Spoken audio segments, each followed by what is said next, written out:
Thank you for tuning in. Thanks for being part of our program. We are together again on the radio. And in this segment of our program, I want to talk about something I've had personal experience with.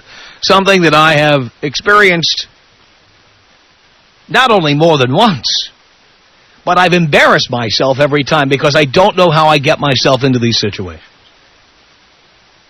I don't know.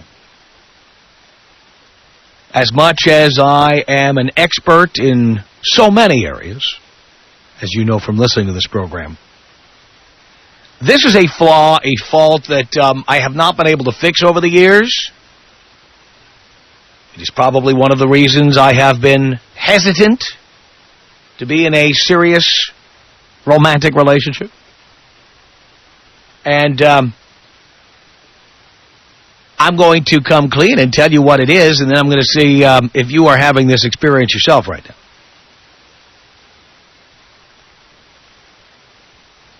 3 major times in my life, and there were probably more, but I remember 3. 3 times in my life I got into a situation where I was in a relationship with somebody who was living with me or married to me or both. And I was done with the relationship, okay? Finished. Couldn't take it anymore for whatever reason. Just couldn't do it anymore. Just had no interest anymore.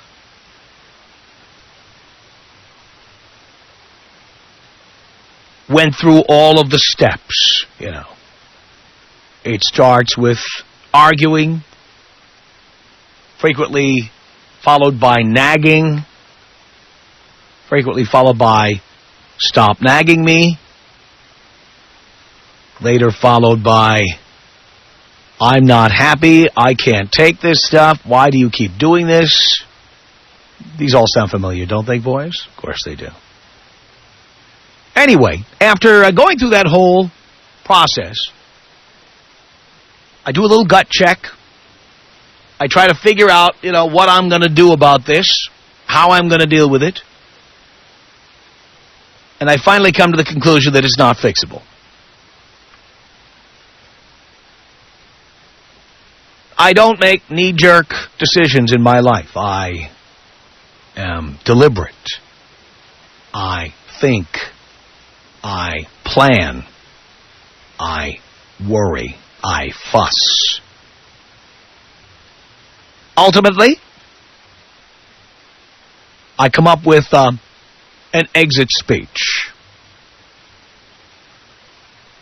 The hardest thing in the world for me to do is to end a relationship with somebody.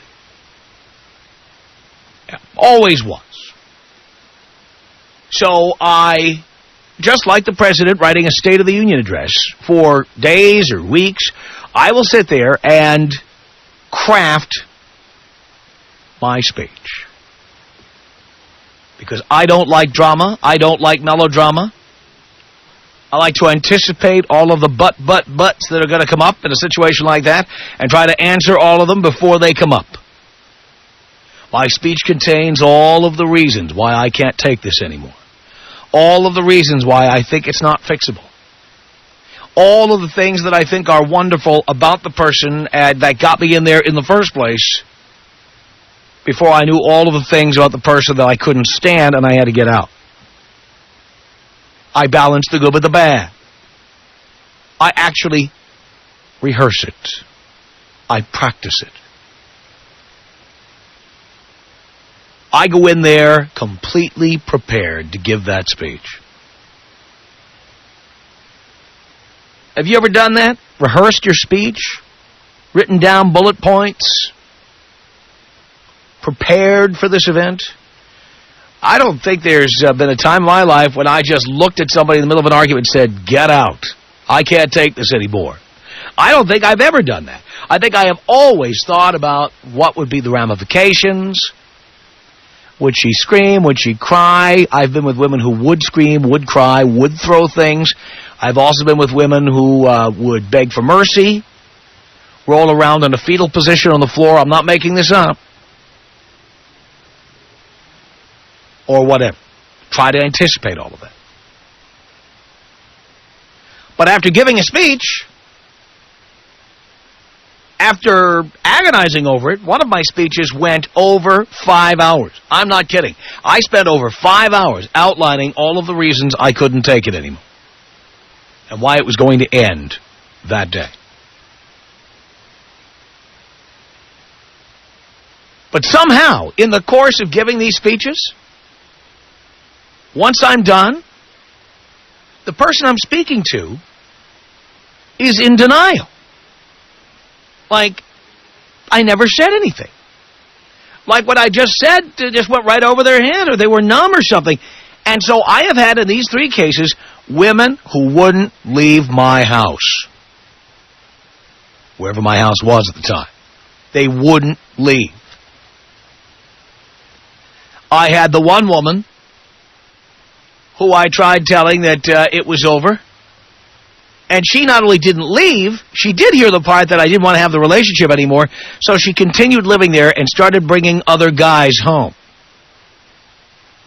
And I'm like, hey, get out of my house. Now, in this particular case, not only was I stupid, keep in mind, this is when I was about 25 years old.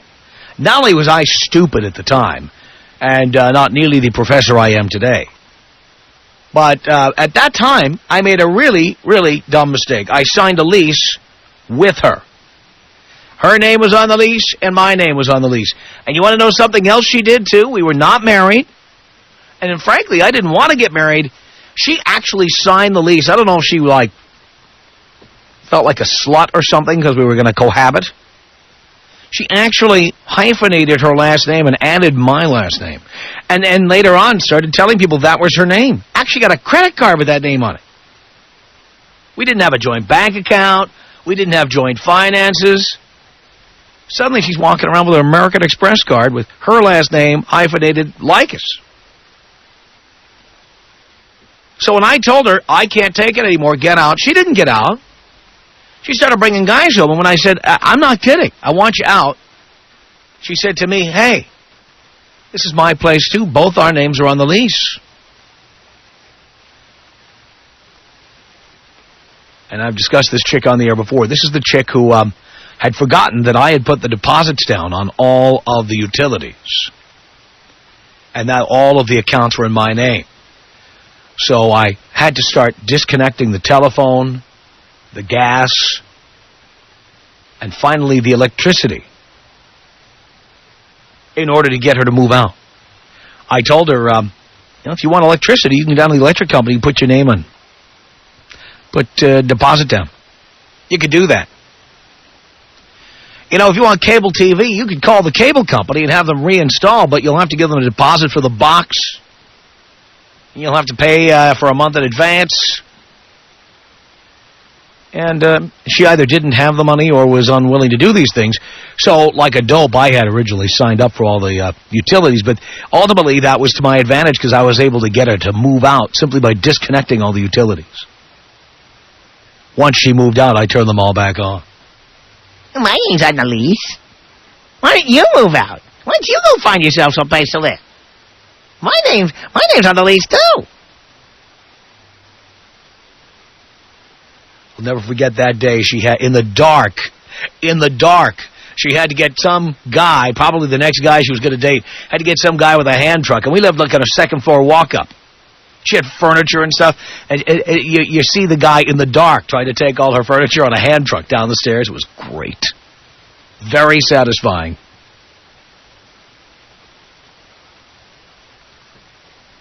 And, yes, I did have a chick who, when I told her I didn't want to be together anymore, literally said to me the following: don't take my life away from me. My life, like my breaking up with her would take her life away from her. Don't take my life away from me. And she literally rolled around on the floor and, was kind of crouched there in a fetal position, crying for hours and hours and hours.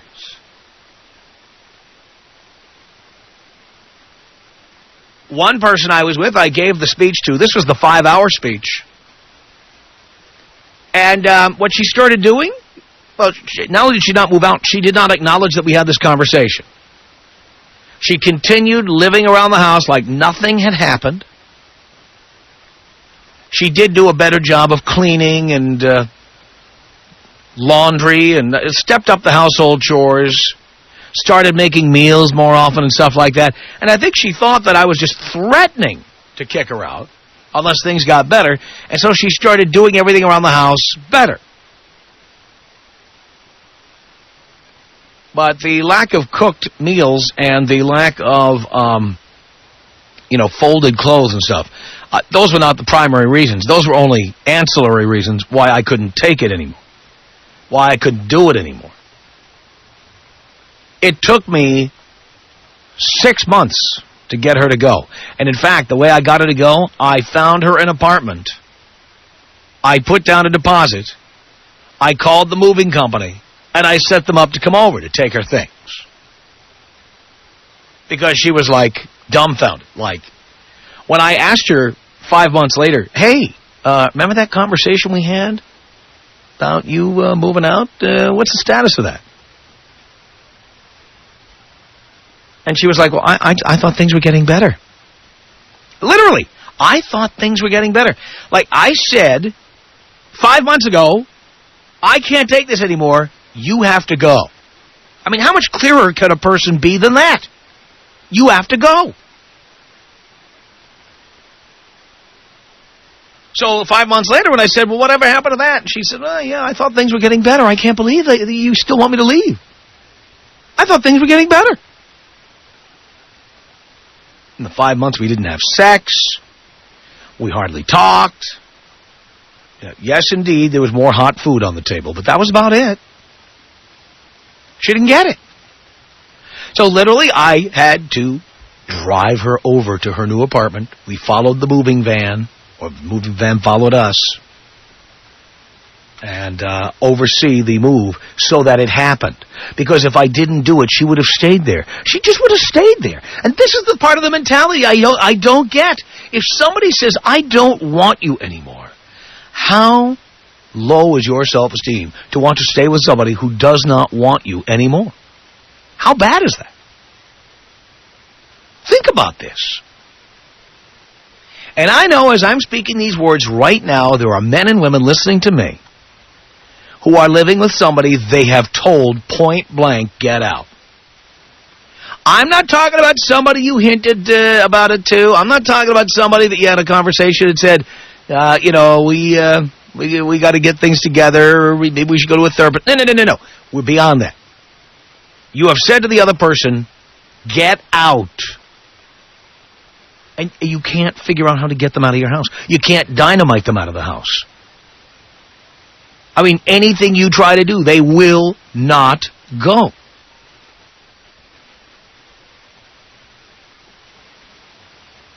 By the way, that one chick who I had to turn the utilities off on, one of the things I did just to make sure she understood that I wanted her out of the house, I brought home this really, really hot chick and had sex with her in what used to be our bedroom. And she got so pissed off she came in and poured a bucket of cold water on us. She was pissed off because I brought another woman home. The relationship is over. You know, if you didn't stay around here, you wouldn't have to see me with other women because you would already be gone. Like you're supposed to be. Phones are smoking. I haven't even pitched the phone number yet here, and I know this is a common problem. How do you get rid of people when they don't want to go? Ever been with somebody like that? They just won't leave. By the way, a very good reason not to move in with anybody, you can't get them to leave. No, forget hinting. You have told them, get out. You have to have said those words at some point, get out, for us to have this conversation. Because I want to delve into the mindset of somebody who is told, I don't want you anymore. Get out, and then still stays. And I'm trying to figure out what are the reasons. They're too cheap to get their own place. They can't find a roommate. They're depressed. They're not hearing a word you're saying. They think they can convince you to change your mind. They just want to make life difficult for you and do things like that one woman I was with, the one who said, well, wait, my name's Annalise. You get out. You find your own place. I'm trying to figure out what these people are all about. So as you call me here at 1-800-5800-TOM, all I need you to do is talk to me about that person. They're there now, okay? They're living with you now. Maybe, by the way, maybe that person's in the room with you right now, and you'd like to make the call in front of them so they can see that you're serious. Like maybe you tried telling them and they don't understand or they don't get it. Maybe if you dial me right now at 1-800-5800-TOM and said it to me in front of them, maybe they'd see you're serious. Maybe you could put them on the phone and then I could try to get inside their head a little bit. It's the most agonizing problem I know. Tom Leykis. 1-800-5800-866. Tom Leykis. 1-800-5800-TOM. That's a good slogan for our show. Better than a fatal accident. The Tom Leykis Show. The Tom Leykis Show at 1-800-5800-TOM. Thank you for tuning in. And we're talking about those people who just won't leave. They're still there even though you tell them, get out, get out, get out. They think you're kidding. They just have that blank stare. You know what I'm talking about? Let's say hello to David on the Tom Leykis Show. Hi, Tom. How you doing? I'm doing okay, David. Yeah. I'm sitting here on the 101 in traffic, and I just listened to your radio show right now. And let me say before I start my story that I have a much higher respect for you now because I am in the same exact situation as you were in. Horrible. It's horrible. These women... by the way, I don't know about you. It's happened to me over and over. No, this they is my first just time. won't leave. Yeah. I've been with this girl for I was with this girl for 6 years. High school sweetheart. We graduated from high school, both go to SC. Now, we were living together about 6 months ago. About 2 months ago, we broke up, and I told her, hey, you know what? This is my place. I want you out. She's like, well, where am I going to go? And I said, I don't care. It's not up to me. It's up to you. She's like, how can you do that to me? We've known each other for 6 years. And in a way, I do feel sorry for her, but geez. Why do you feel sorry for her? Well, I mean, she's a good girl, okay? I have to give it up to her. But wait a minute. Doesn't she know how to find an apartment or write a check or... Well, let me tell you, she knows how to find other guys, and she knows how to cheat on me, so yeah, of course. So I'm trying to kick her out, trying to get her out. She cheated on you? Yeah, she cheated on me. Why would you feel sorry for her? Well, you're right. I shouldn't. I should not feel sorry for her. I mean, we might be getting to the bottom of why she's not believing you. I'm hoping by talking to people like you, I'll get to the bottom of my problem, okay? Yeah. But I'm telling you that... Yeah, go on. No, the point is that here she cheated on you, right? And you feel sorry for her. Exactly. Well, all that aside, last 2 months I've been trying to get her out of the house. I've been doing everything I can. I even am like sleeping on the couch now because I don't want to sleep in the same bed as her, and she just won't go. I don't know what to do to get her out. Now, are both your names on the lease? Notice everything. Are both your names on the lease? No, just mine. Uh-huh. Well, you... I know. I can do it, too. It's all in my power, I guess. Why don't you do it? I mean, you said it yourself. Sometimes it's hard. You can't do it. I've been with this girl was with this girl for 6 years. And it's just hard. So, in other words, it's not that... put it this way. I'm not convinced that you have told her flat out, get out. Oh, no, I've told her. She's cried and cried and cried. I'm telling her, it's my place. What do you want me to do? We're not together anymore. You're still living here. How much time is left on the lease? Another 6 months, 7 months. 6 or 7 months. Oh. Yeah. Ugh. Well, you could threaten to move out yourself, I guess. Well, I suppose. And you could tell her you're going to do that. But, I mean, Doesn't that defeat the whole purpose? No. Well, no. Here's the thing. You're going to tell her that you're not going to pay the rent. By the way, who's paying the rent? Oh, well, she's chipping in. Now she's starting to chip in. So, wait a minute. You had her move in without paying anything towards the rent? Well, we were living, like I said, we were living together. So what? Still going out. So what? I don't know. Why wasn't she paying her part of the rent? Yeah. Well, now she is. And no, she's still not. She's chipping in. When people pay half, you say we share the rent. When you say she's chipping in, it means you're paying 90% of it, right? How much are you paying and how much is she paying? It's about more than 60-40. I'm paying about $675. She's paying about $250. That's beyond 60-40. Yeah. So your rent is what, $920 a month? Yeah, about. So she should be paying $460 a month. She should be. You're right. Well, why don't you start with that? I think that's a good start. Why don't you tell her, starting immediately, you pay half the rent? Yeah, she just might do it. She'll start paying. Well, the rent. that's fine. Well, look, you might as well get some money out of this. That's true. That is very true. Now, let me ask you another question. Are you having sex with her? No, not anymore. And how does she feel about that? I don't know. Does she care? Really talked about that. I don't care. No. But does she care? Does she come? You're going out with other girls and she knows it? Oh, she knows I go out with other girls. Yeah. And does she care? Well, she doesn't seem like she's going out with other guys. But does she say anything to you like, I can't believe you're doing that? Or does she just live with it? Well, okay, it's like this. Like, you could see the disgust in her face, but she doesn't say anything. Like, what is she going to say? She's going to tell me to move out?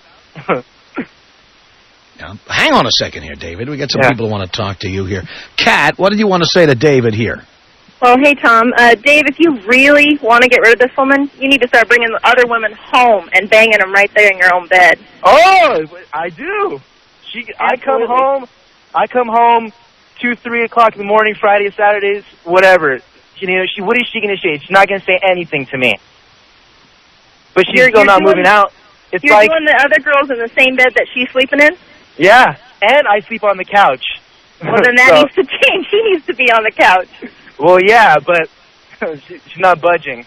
You need to grow some balls and be a man and get her out of there. That's just ridiculous. Yeah, I guess. Well, I mean, she does my laundry. She cooks and cleans. So now... Hey, I got a housekeeper that does that for $10 an hour. That's true. I should replace her with a housekeeper. Housekeeper is much cheaper than a chick. Absolutely. Much cheaper. All right. I get your point. All right. All right. Kat, you take me out with the bong rip. Wait, I'm not done with you yet, you're David. Not done with me. No, I'm not. You stay right there. Okay. Let me get Mary on the air with you. Mary, say hi to David.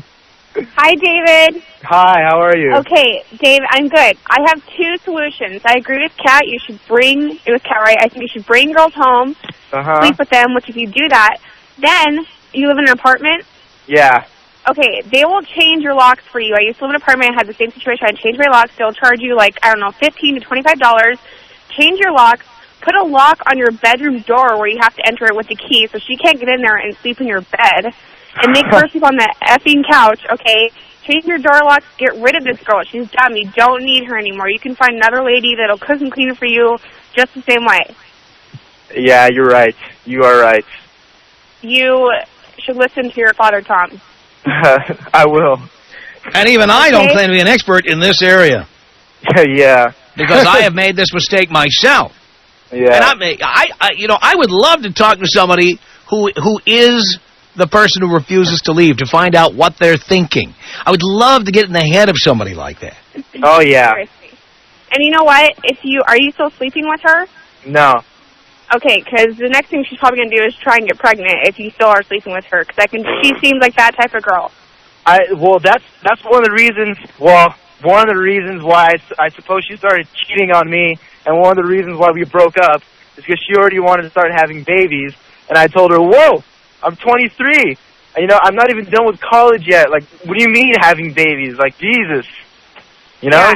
She just wants to get by. Without having to do any work. I'm trying to.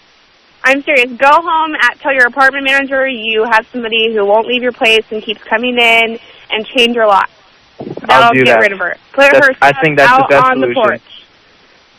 Yeah, like a cat. I mean, David, we can call her right now and resolve this issue. Yeah, call her. Well, I don't want to bug her at work right now just to make her even more pissed Why not? off. That's the best way to do it. Give bad news at work. Totally ruins the whole day. See, I'm starting to see one of the problems that I had. Why did I worry so much about what I said and how I said it? You know, I'm in control. You're right. What do you why worry about the way you're going to say it? I'm saying this about myself and you. Like, what do you care if you hurt her feelings? Yeah, I know. What do you care? I don't. You already hurt your feelings by cheating on you, right? Right. You shouldn't care at all. What am I saying? You're right. You're absolutely right. Let's call her right now at work. I can't even argue. Let's call her at work. Come on, we'll call her right now. No, come on, no. Why not? Because she'll refuse. She won't even talk. She'll hang up. We'll find out when Dino calls her. We'll find out if she'll go on with us. You should call her at work and then change your lock. Yeah, I think I'll just change the locks. She'll have a nice surprise when she comes home. I think that's the best way.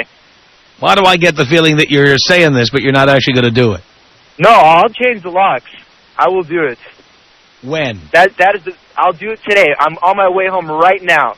I think that is the best solution. Just change the locks, and if she has problems, she'll call. Then she's trespassing. Exactly. Yeah. All right. Well, good luck, David. Thanks very much for the call. I appreciate it. Tom Leykis. 1-800-5800-TOM.